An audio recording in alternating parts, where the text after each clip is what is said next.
And they are. I mean, it's happening every day, all day. It shows you the country of origin, the type of attack. It actually has the names of some of the, where they're going to. You can see Microsoft pops up quite a bit, and just because they're a target, So you see who the targets are, the geography of the target, the type of, the name of, the IP address of the attacks, and then the attack type. So it's kind of an interesting, and this is only one of a few companies that track this around the world. So there are other attacks that you would see from other companies, probably. But this is kind of an interesting thing. I do a lot of talks on ransomware and a variety of other things, and people just, it kind of opens everyone's eyes because everybody thinks it's someone in their basement that, is doing the attacks, and actually it's not. It's organized crime, basically, because, and I'll give you a quick history. It used to be when you were hacked, the hacker would collect information, and then they'd have to take that information and sell it to somebody to get money. Now with ransomware, it's a one-stop shop. They get it from you and they get the money from you. So it changed the entire way hacking was done, because now there was currency called Bitcoin that is untraceable. It's accepted all over the world. So it made it a lot easier for the attackers to monetize their attacks. And then out of that, you have state-sponsored hacking and a whole variety of other things. So I'm going to talk about passwords today, though, and passwords and I'll show you some statistics in a minute. But I kind of rebranded the talk to how to create a killer password that can't be hacked, and I think it's important to create good passwords, because everybody has bad habits based on what they've done in the past. So this is just some headlines that have come up, and basically, and actually there was a hack I just saw this morning. There's a site called Zomato. It's a food. They stole 17 million passwords last night on that hack. So, and I'll tell you why that's important later. But you can see this is email addresses that were hacked, user accounts that were hacked at Yahoo, LinkedIn. They were hacked actually a couple times, and then they posted the hack from 2012. They posted it online in May of last year, all of the usernames and logins and things like that. Xbox, PlayStation, and then WordPress sites. I mean, nothing is unhackable. Anything that's on the internet is hackable. Anything connected to the internet is hackable, including what we call the Internet of Things, which are things like your thermostats, your refrigerators, I just had a hot water heater put in. I can remote control it from here, from an app. So everything is hackable. If it's connected to the internet, you just have to consider it to be hackable. And this is the really interesting thing about passwords. 81% of the hacking-related breaches were from stolen or weak passwords. And this is from the 2017 Verizon Data Breach Digest that just came out about a month ago. So if you think about it, passwords are important, whether they're weak or just hacked passwords. And this is, I don't know if you can hear this. Wait! I'll tell him. Can you hear that? I knew it would work. All right, give it to me. The combination is 1, 2, 3, 4. Okay, stop. Stop. No! Wait! It was my fault. No! I'm gonna let it go out. Wait! I'll tell him. I knew it would work. All right, give it to me. The combination is 1, 2, 3, 4. 5. 5. 5. So the combination is 1, 2, 3, 4, 5. That's the stupidest combination I've ever heard in my life. That's the kind of thing an idiot would have on his luggage. Thank you, Your Highness. Oh, Well, it worked. Where's the key? It worked, sir. We have the combination. Great. What's the combination? 1, 2, 3, 4, 5. 1, 2, 3, 4, 5. Yes, that's amazing. I've got the same combination on my luggage. Prepare faithful 1 for immediate departure. Yes, sir. And change the combination on my luggage. So, it seems kind of humorous, but here's the top 20 passwords from the hack, from the LinkedIn hack. And 1, 2, 3, 4, 5, 6. I mean, not very difficult. And this is, this was posted just recently. There are other breaches that I have passwords from. Top 10, there was one from the Ashley Madison hack a while ago. The top 10 are very similar to this. People just are not creative with logins and passwords. They just pick whatever's easy to remember because they just want to get it out of the way. And that's kind of an older way to think about passwords. And what we're going to do today is I'm going to show you kind of some ways to create a password that might be effective. So how many people think that the first password, number 1, is harder to crack? Raise your hand. Okay. How many people think number 2 is harder to crack? Only Mike. Well, Mike's right. The second one is much harder. And the reason is length trumps complexity every time. And the reason is this one can now be cracked in under 15 minutes with the latest password cracking software because it's only 8 characters long. This one, the reason that makes this so hard is the length, and password is misspelled. So they're using English dictionary words are not good. And I'll show you some other examples. So here are the 2. This one takes less than a day. It's actually about less than an hour. It's probably about 15 minutes for this one. This one, this is my password, 3 months, 22 days to crack. So even something that has that many characters is still 3 months. I have a feeling changing all my passwords later today. Well, you're going to get more of a feeling in a second, but No. Yeah. And I'm going to give you some tools Yeah, going into to my check bank your account. passwords and check to see if you were hacked. So here are some other phrases that you can use, and you can see I own 2 dogs and a cat with spaces, all lowercase, 1, 2 numbers. I use this method to determine how long it takes to crack, 330 centuries. So if you think of a phrase instead of a word, your passwords will be much more effective. They can have spaces. They can have... They can? Yeah, Password absolutely. Sure, why I not? didn't know that. Spaces are a special character. And you can see if I just add an exclamation point, it goes from 330,000 centuries to 8.5 million centuries to crack with today's password cracking software. If you add a special character at the beginning and an extra question mark at the end, it's a lot of centuries. So my argument is, look, if it takes that long to crack, why do we ever have to change it, right? So there's some kind of methodology behind it. But I would just say that you want to think of it as a phrase, not a word. And, just make something that's personal to you and, make it work. So that's on creating a password. But passphrases are really what you want to use, especially for anything that has to do with personal information, banking, any of the sites you go to, and you're always going to make them different, and I'll show you why in a second. So people say, well, what kind of information do they get? Big deal, so they have my password. Well, if you think about it, this is the kind of information they can get from you that's out on the internet about you. Financial information, personal identifiable information, medical records. And I'll go through something. There's a hack that's out now. It's called the CEO email fraud. Okay, and what it is if you're a business, and I'll tell you a story. I was out playing golf last year at a golf outing.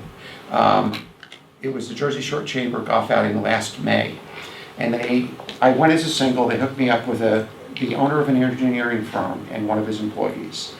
At the end of the round, we sat down, and I happened to be giving a talk on ransomware the following week, and I said to him, I was just asking him about his company and, what they have in place, and he wasn't really too concerned. So we finished the discussion. A little while later, and this is the first day I've ever met the guy, he pulls out his phone and he's staring at it. And he has this puzzled look on his face. I go, what's going on? He goes, I just got this puzzling text from my bookkeeper. I said, well, what does it say? He said, and he's starting to put away. He said something about the wire transfer went through or something. And he goes, I don't know what she's talking about. I said, hold on, pick up the phone, call her right now and ask her. So he picks it up, and she told him that she got an email from him saying that they needed to wire money to a specific vendor, with wire instructions. And she did it. So I said to her, tell her to call the bank and stop the transfer as quickly as she can. So he hangs up, and I said, did she say how much it's for? And he goes, no. I said, it's probably $500, $1,000. They just want you to pay, right? So I said, but just call her just to find out. So he calls her back, and I see his face like hit the floor, and he mouths to me, 48. And I said, 48? He goes, yeah, $48,000, right? So I said to him, how much do you have in the bank? He goes, like 52. Yeah. So they knew how much he had in the bank, right? They knew he was going to be away at a golf outing. So they were monitoring his email for that transaction. And they do that. Now, I'll tell you something that happened yesterday. I got 2 phone calls yesterday. One was from a law firm that is a client of ours. A title agent that they work with, because they do real estate law, called them up and said, we sent you the wire. Because apparently they were supposed to send them $100,000 in a check. They got an email supposedly from the administrator at the law firm saying, tear up the check and wire the money here instead. And they did wire the money, $100,000, to a hacker who spoofed the email address and was able to convince them to do it just by email. They never picked up the phone to call them. They were in the same town. They just didn't bother. And when you looked at the email address, what they do is they changed the part that's after the @ sign to make it look very similar to it almost looks identical, because if you think about it, when you're looking at type, the letter M, if you do an R and then an N, it almost looks like an M if you're reading it fast. So they'll do things like that, so you won't even notice that it's not from the same company. And they'll send an email and you'll think it's real, and without inspecting it or even picking up the phone, and they get hacked and they lose a lot of money. We're not allowed to do wire transfers for clients without talking to them first. That's right, exactly. That's the way it should be. Yeah. Even if they, a lot of times, especially, title agents, I was really surprised at this title agent because it's prevalent in their industry. It happens all the time. For some reason, they thought it was real because they thought it was coming from the law firm. It wasn't, because it wasn't really the law firm. So, if you're in that kind of business where you ever send out money that way, make sure you have the proper cyber liability, that they're going to pay a claim. So I don't know if this title agent has it, but if they do, they'll pay the claim of $100,000 to make up the difference. So, minus the deductible. So these are the kind of things they can get. Sorry, I went off on a tangent. But there's also an argument to say, I don't want to have the same login and password for every site I go to. And the reason is because they crack it once or it gets exposed once, they can get into all your accounts, right? Because you're using the same password. And a lot of people do that. You really have to have a different password for every account. I know it sounds daunting, but that's the only way to protect yourself. I do their job. It's kind of... Even with your data that you showed us about the phrase with the characters, and Sure, absolutely. You want to, because let's just say you had a LinkedIn account, you're using that phrase. It gets hacked, it gets posted. Now they have the keys to your entire world, right? So you don't want that to happen. Even though you come up with this fabulous phrase that you said takes... Doesn't matter. Doesn't matter. Because you need that, but you need a different phrase for every site you visit, as an example. So, right. So you think to yourself, well, how do I remember all that? Well, I'll show you how in a minute. But you don't want them to get into all your accounts. That's the key. It's kind of like having, one key to your car, your home, and if they get the key, it's the same thing. It's no different. You want to have a different key for everything, different password for everything. So here is my take at doing it. Length. I tell people if it's important, like financial information or anything personal, 16 characters. If it's not important, I don't know, your Netflix account or something, 12 characters is minimum. Use everything you can, caps, numbers, symbols, spaces. And I'll send this out, you don't have to, unless you want. Would I throw them off by just making it a number sign? One, no. No, it'll take about less than a second to crack. No dictionary words, use gibberish. However you want to, if you have a code or whatever. Pick Latin, maybe. I don't know. Personalization, don't make them personal. You know how you get these questions, like if you lose your password, answer these questions, why? Never, and it's on the next day. But you really, no family names, no pets, no locations. Because if they can look at your Facebook account or your LinkedIn account, they can guess. You have pictures of your dog. Hey, Spot did this today. Well, Spot's your password. I have my kids' names in there. They're gonna try your kids' names. Recognition. Avoid patterns. Mix it up. Upper, lower, different number of numbers. You avoid patterns. So here are the 10 rules. I'll go through them quickly. 30 seconds.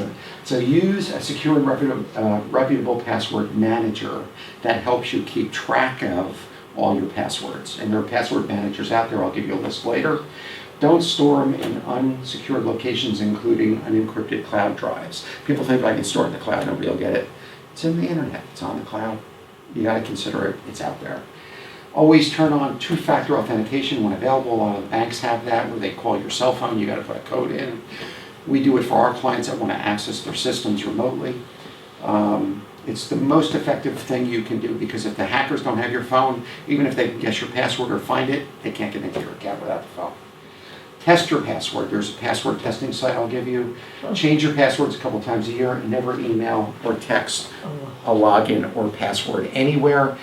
Don't write it down. Don't put it on a sticky note. Don't, keep it secure as if, you would any key to anything personal you have.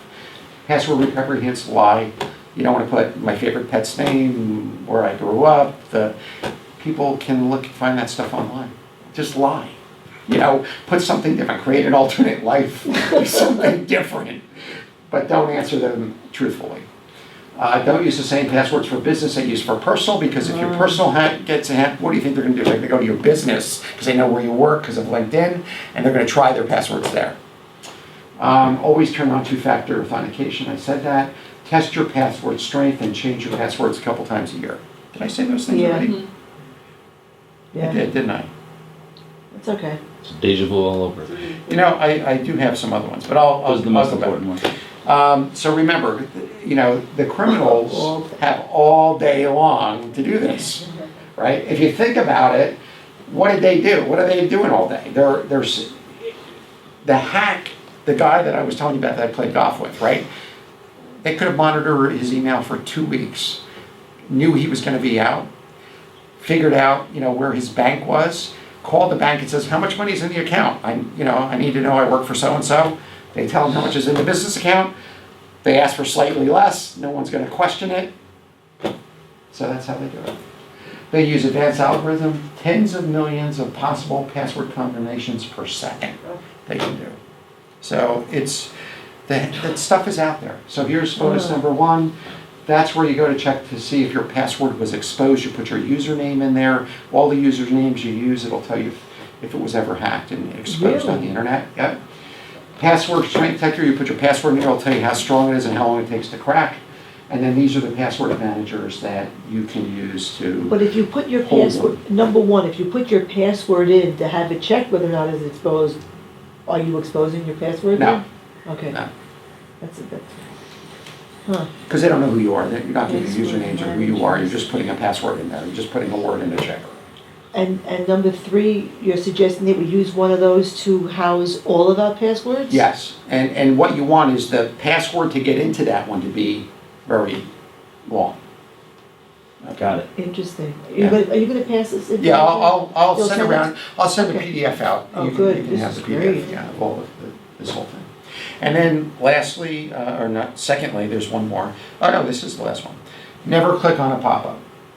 No one can give me a good reason to click on a pop-up, ever. You got a pop-up, just close it out. Never click on it. If it says a program has to be updated, go to the program. There's an update facility within every program. That's how you update programs. Same thing, you just, especially in an email, you never click on a link. I don't care who sends it. Yeah, right. You just don't know where it's going. You don't know if you're gonna get malware put on your machine when you get there. That's it. Yeah. I